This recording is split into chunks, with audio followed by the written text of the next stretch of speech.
నమస్కారం అండి. నా పేరు doctor D Srinivasarao, consultant neurologist, Medicover hospital Secunderabad. మాకు కామన్గా పేషెంట్స్ వచ్చే వాళ్ళు మూర్ఛ వ్యాధితో వస్తూ ఉంటారండి. యూజువల్గా ఈ మూర్ఛ వ్యాధి అంటే ఇంగ్లీష్లో ఫిట్స్ అని అంటారు. ఈ లేమన్ టెర్మినాలజీలో ఫిట్స్ అంటాం. ఫిట్స్ అంటే యూజువల్గా మనకు తెలిసింది ఏంటంటే ఒకే రకంగా ప్రజలందరూ అనుకుంటారు, చేతులు కాళ్ళు బిగుతుగా అయిపోయి కాళ్ళు కొట్టేసుకోవడం, చేతులు కాళ్ళు కొట్టేసుకోవడము, అన్కాన్షియస్ అయిపోవడము, నాలుగు ఖర్చుకోవడం, ఇవన్నీ సిమ్టమ్స్ అండి. సో ఈ ఫిట్స్ అనేది రకరకాలుగా ఉంటాయండి. అంటే జనరలైజ్ టోనిక్ క్లోనిక్ సీజర్స్ అంటాం, క్లోనిక్ సీజర్స్ అంటాము, యాబ్సెన్స్ సీజర్స్ అంటాం. రకరకాలుగా ఫిట్స్ ఉంటాయి. చాలామంది పేషెంట్స్ మనకు చేతులు కాళ్ళు బిగుతగా బట్టి కొట్టేసుకోవడము, స్ప్రో కోల్పోవడము, నాలుగు ఖర్చుకోవడం ఇవి సహజంగా గమనిస్తుంటాం.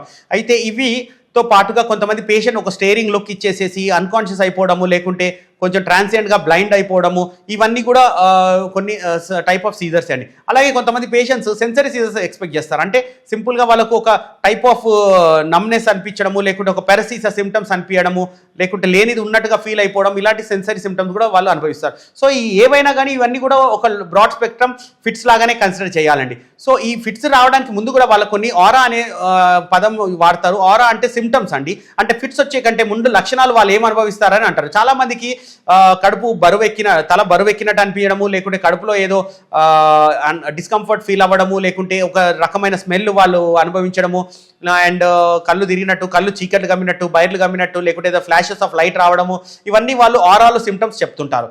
అలాగే ఈ ఆరా వచ్చిన తర్వాత ఇమీడియట్గా వాళ్ళకు 5-10 minutesలో ఫిట్స్ రావడం అనేది చూస్తుంటారు.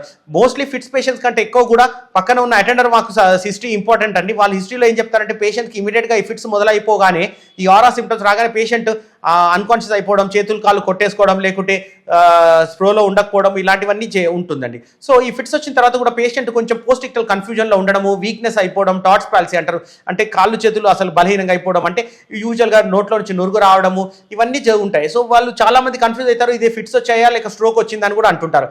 సో ఈ ఫిట్స్ వచ్చినాక పేషెంట్స్ని ఇమీడియట్గా మనం నార్మల్గా చూస్తుంటాం, పేషెంట్ ఇంటి దగ్గర వాళ్ళు తాళం చేతిలో పెట్టడం ఇవన్నీ చేస్తుంటారు. కానీ ఇవన్నీ పెద్ద ఉపయోగం ఉండదు. ఈ హోమ్ రెమెడీస్ అంటే ప్రత్యేకంగా ఏముండేయండి. కాకపోతే పర్యవేక్షణ అనేది చాలా ఇంపార్టెంట్ కాబట్టి పేషెంట్స్ వాళ్ళ అటెండర్స్ని మేము ఎడ్యుకేట్ చేస్తుంటాము. ఈ పేషెంట్స్ని ఇలాంటి సిమ్టమ్స్ రాగానే ఇమీడియట్గా లెఫ్ట్ లేటరల్ పొజిషన్లో పడుకోబెట్టాలని, అండ్ వాళ్ళని ఒక కంఫర్టబుల్ పొజిషన్లో పెట్టాలని, అండ్ ఇమీడియట్గా ఈ పేషెంట్స్ ఫిట్స్ వచ్చిన పేషెంట్స్ని దగ్గరలో ఉన్న న్యూరాలజిస్ట్ దగ్గర తీసుకెళ్ళి సరైన పర్యవేక్షణ వైద్యం చేయిస్తే తప్పకుండా ఈ ఫిట్స్ రాకుండా ఉంటాయి. ఫిట్స్ వచ్చిన పేషెంట్స్కి కంపల్సరీగా ఎంఆర్ఐ బ్రెయిన్, ఈఈజీ అని 2 ఇన్వెస్టిగేషన్స్ ఉంటాయండి.